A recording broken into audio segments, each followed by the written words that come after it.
Hey folks, as many of you are aware, the largest companies on the planet are a huge proponent of my stock portfolio, and after the earnings came out, we're talking Apple, Microsoft, Facebook, Google, Tesla, I want to brief over where we sit now that we've gotten through this incredible hurdle of an earnings cycle and just kind of touch base on how I feel about where they currently sit. So consider hitting that like button, folks. But talking about Apple first, is selling off in after hours after missing a few numbers on iPhone sales, missing a few numbers here and there, but basically hitting their EPS guidance, which is pretty good. The stock's trading up 17.9% in the close of today, but obviously probably down closer to about 15%. But just taking a look, guys, just slaughtered. I mean, we're taking a look at total net sales at $83.3 billion against basically the 3-month end for 2020 at the same time frame at $64 billion. They saw growth across every aspect of their business. I mean, take a look at iPhones at $38 billion against $26 billion this time last year. Macs, iPads, wearable, everything is up here, folks. Now, one of the biggest things coming out of the earnings report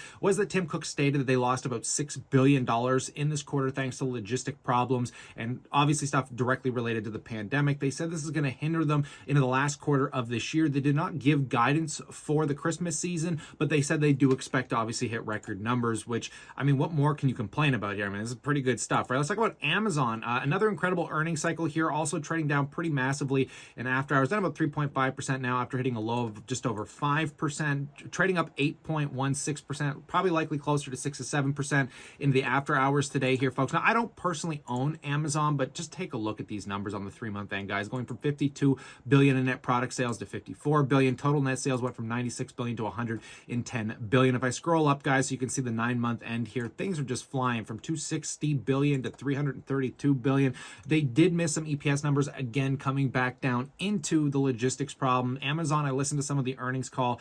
They were complaining that basically they're having a hard time getting staff. They need employees. They're basically raising wages to get people to come in. They have shortages of getting employees in. I'm sure you guys remember not that long ago, they were removing restrictions for employment, like if you have past drug history. I don't even think they care if you're snorting blow across the table right now, folks. They'll probably hire you. So that is a bullish signal for me coming from Amazon. So these are probably pretty good buying opportunities, in my opinion. One that has been slaughtering, Microsoft, one that I have been holding since $100 a share. This sucker's up 50%.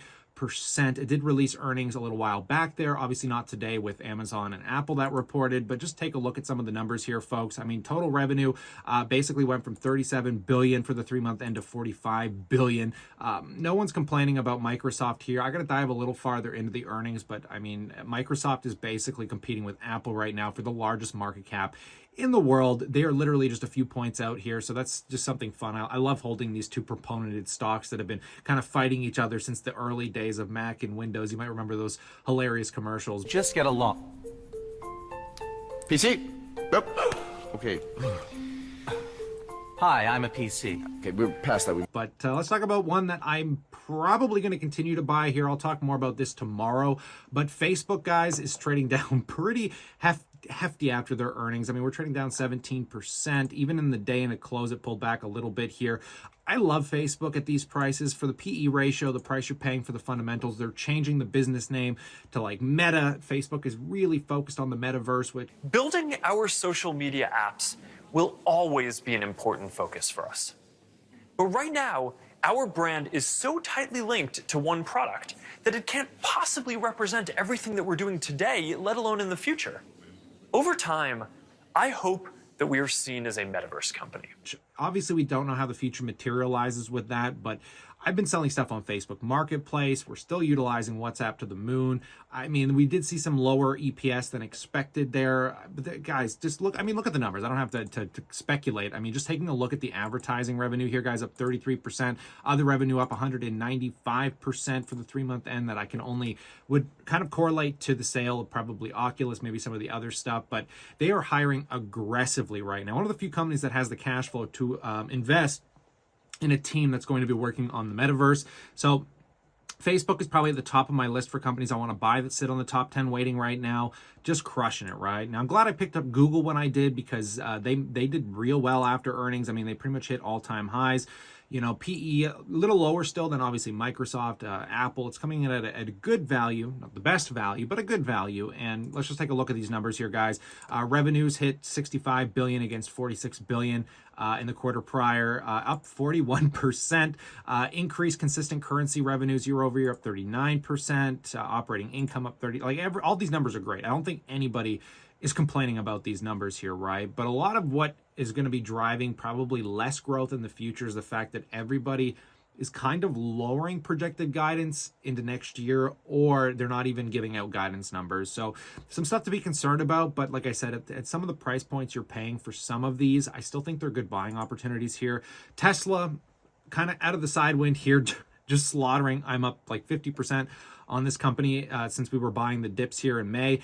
Incredible stuff coming out of Tesla. There is no way to wrap your head around the valuation here. I'm going to give a few points, but I mean, they saw 50% automotive revenue increases, something we're likely going to see quarter over quarter now for the next few years. Their demand goes out until the Model Y, if you buy it now, I think you're not going to get delivery till the last quarter of next year. So huge demand for this company. And if I can kind of give any rhetoric around the market cap, because I know there's still an argument about the valuation versus the fundamentals, but I think people are finally starting to pick up on the reality of how light years ahead Tesla is in many parts of their industry against competitors.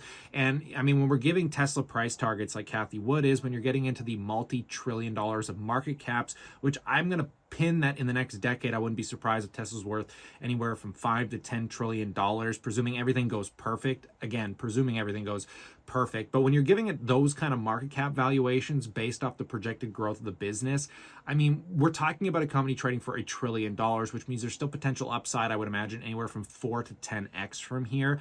And when you kind of bake that in, guys, it's no surprise that you're going to always be paying a premium for this company. I will never buy Tesla based off the valuation metrics. You don't do it. I buy it purely based off the trajectory of the underlying business itself, and I do not care what the stock price does in between. I mean, Graham Stephan released an amazing video talking about how he sold the tops coming into the end of the year when it peaked at 900, and then it dropped off, never bought back in, and now he's disappointed because he should have just held fundamental companies he believes in long term.